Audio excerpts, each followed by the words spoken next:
Hello, my name is Melanie Thornton, and I am the coordinator of Access and Equity Outreach at Currents, a program of the University of Arkansas. This video is created as a project of the Southwest ADA Center, regional affiliate of Arkansas. The Southwest ADA Center regional affiliate is a project of Partners for Inclusive Communities. And Partners is also a program of the University of Arkansas. Typically, when I present on digital accessibility, the first question I get is, what is digital accessibility?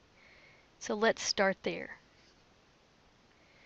The goal of digital accessibility is to design digital content in a way that allows the widest number of users to navigate, understand, and use the content. Digital content can mean a lot of different things, but it includes things like websites, web, mobile, and software applications, documents, videos, and multimedia. On the intro slide, and again here on this slide, we can see an image of someone's hands resting on what's called a refreshable Braille output device. This is one of many kinds of technologies that a person may use to access a computer or navigate a website. To use this technology, the user places their hands on the row of dots, and they can feel the Braille characters as the dots are raised through small holes in the device. Once the person has finished reading a line of text, she can refresh the device and get the next line. We'll be introducing different assistive technologies as we talk about digital access during this video. When considering whether a website or application is accessible, a helpful acronym to remember is POUR, P-O-U-R. POUR stands for perceivable, operable, understandable, and robust. Let's go through each of these principles and consider what they mean when we're designing accessible content. First, let's think about perceivable. To consider whether a site or application is designed in a way that follows this principle, we'll ask ourselves questions like, can a person get access to all of the information that is there? Are images described? Are videos captioned? If I magnify the content, is it still clear? Is there good contrast between text and background? As we think about whether a site or application is operable, we ask ourselves, can a person navigate the site even if they're not using a mouse? For example, if I'm using the keyboard only, can I get around and get to everything on the site? Or if I'm using voice command software, am I still able to navigate the site? To consider whether the site is understandable or not, we're going to ask ourselves, to the extent possible, is the language used straightforward? Is it clear how to get where you need to go on the site? When I go to complete a task, can I figure out how to do that pretty easily?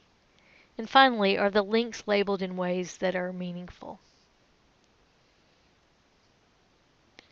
To consider whether a site is robust or not, we're going to consider whether this site is designed in a way that it works with various browsers and with a variety of assistive technologies. The image on this slide shows a key on a keyboard that's labeled accessibility. Learning these keys to accessibility, perceivable, operable, understandable, and robust, will guide us as we think about the common barriers that are created in digital design. So let's do that next. Let's think about what those barriers are. We're going to list a few of the more common barriers and just touch on each one, but most of these could be the subject of a full tutorial. So make sure that you check out the links that we provide that provide access to tutorials that will allow you to take a deeper dive in some of these areas. First, images with no alt text. Alt text is the term that's used in web design to mean basically a description of an image. This terminology is also used in other applications as well, such as Microsoft Word and PowerPoint. Without a description, the image is inaccessible to someone who is blind. But when a description is added, then assistive technology that a blind person might use, for example, screen readers like JAWS or NVDA, will read that description out loud and thus provide access to the image.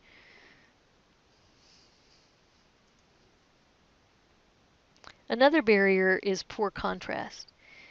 This can result from something as simple as someone using really light gray text on a white background that doesn't provide enough contrast, or when someone overlays text on an image that doesn't provide enough contrast. This can make seeing difficult for anyone, but is especially a problem for someone who has low vision.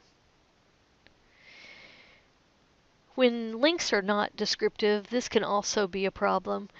One way someone using a screen reader may navigate a site is by using a command that pulls all the links from a page up for them.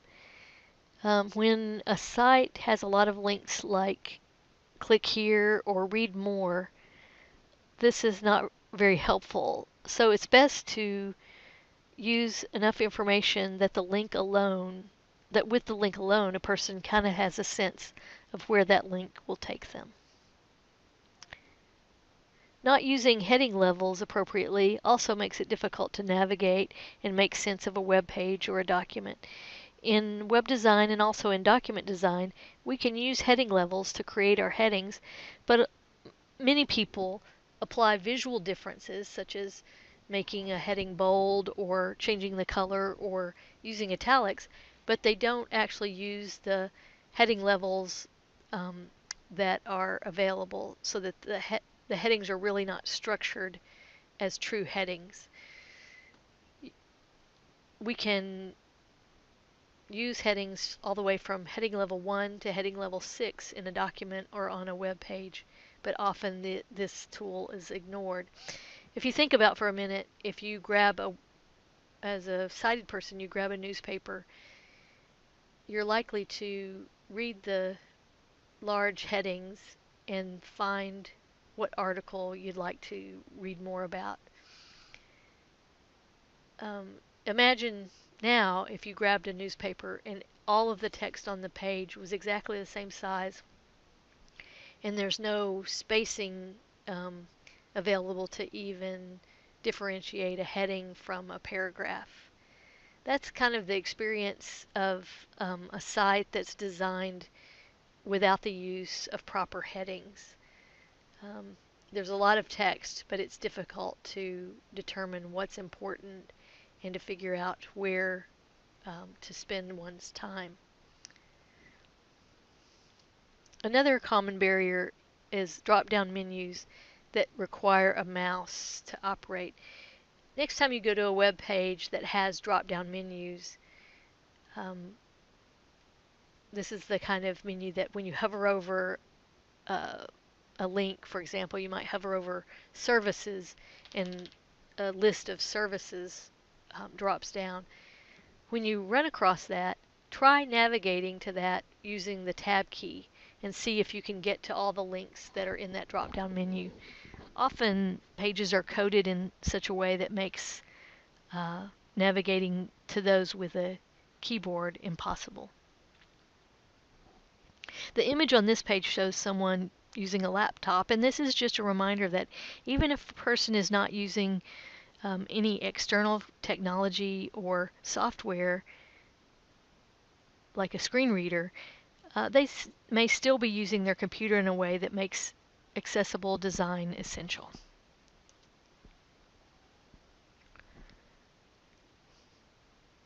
Let's look at a few more common barriers. Videos with no captions is a huge barrier for people who are deaf or hard of hearing.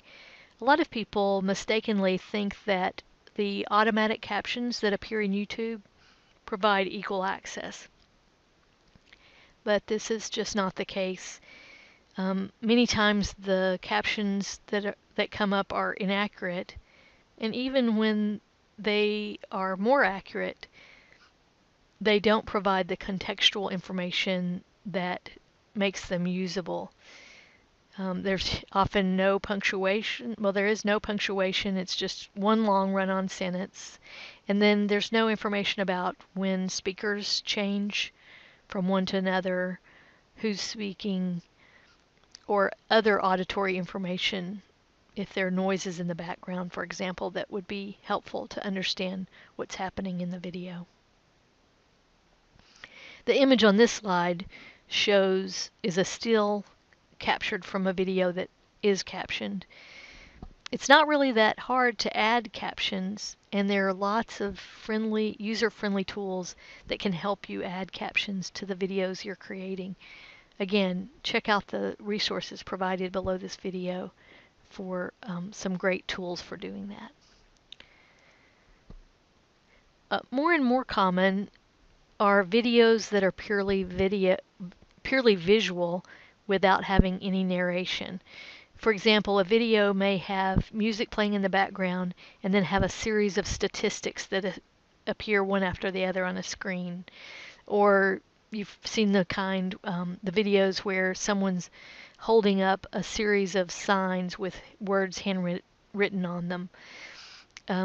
This can be visually powerful, but without any verbal descriptions, the video is totally inaccessible to someone who's blind.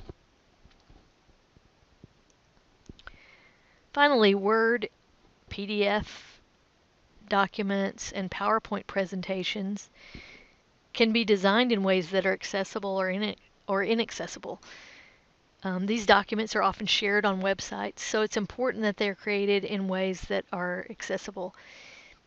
Even if you're preparing a document that's going to be printed and handed out, or you're going to use a PowerPoint, you're creating a PowerPoint that's only going to be shown in a presentation, it's still important to design them in ways that are accessible so that if someone asks for someone who, for example, is blind and can't access the printed version, asks for a digital version of the Word document, or someone who is unable to see the slides at the front of the room asks for a digital version, it makes sense to have them provided so that they're available upon request and accessible.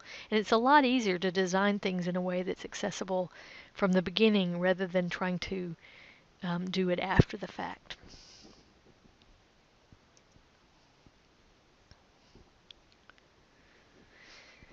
Finally, a few more things to think about. Inaccessible online forms such as event registrations, school or employment applications, and contact forms. Forms can present a real barrier to accessibility. Not having a process for vetting the purchasing of software or web-based products to make sure that they're accessible can be a real problem.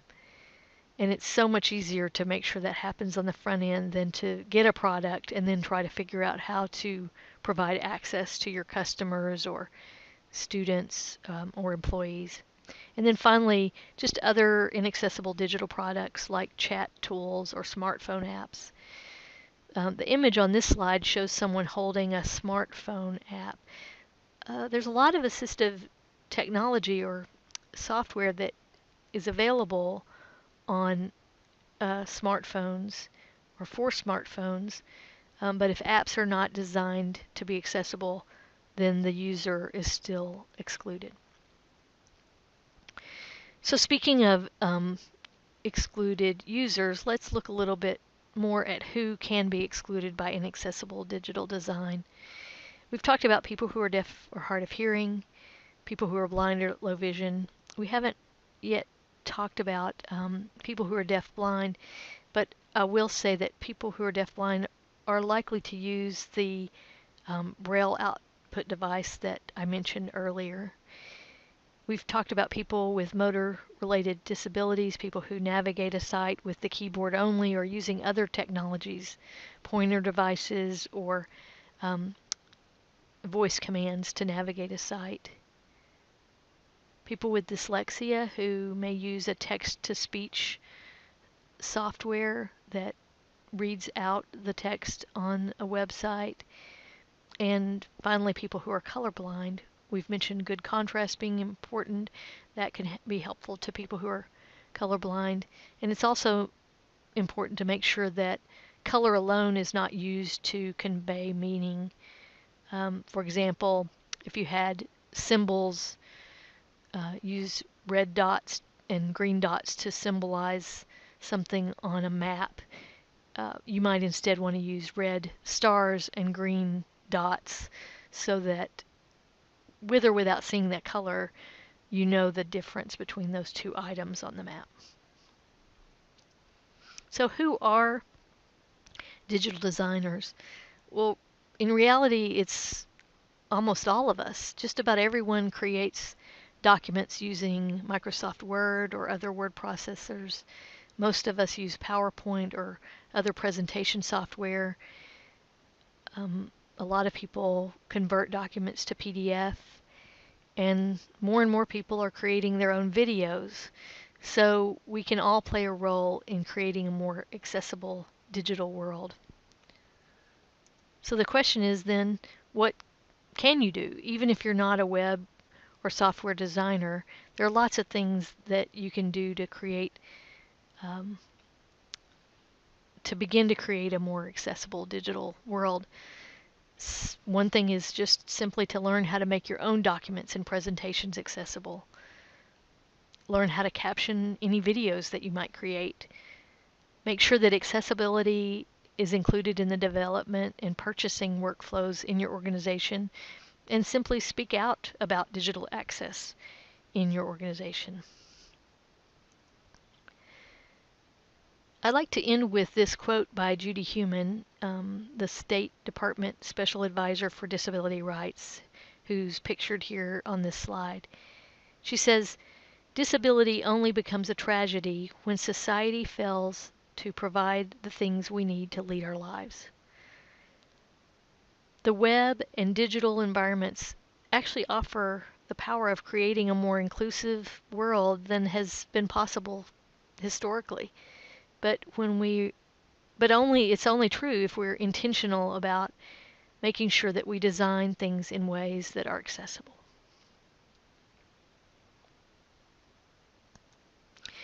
So finally, I'd like to thank you for taking time to view this video tutorial and to remind you that funding for this project was provided through a federal grant from the National Institute on Disability, Independent Living, and Rehabilitation Research. Feel free to contact me. My contact information is provided below this video. Thanks again.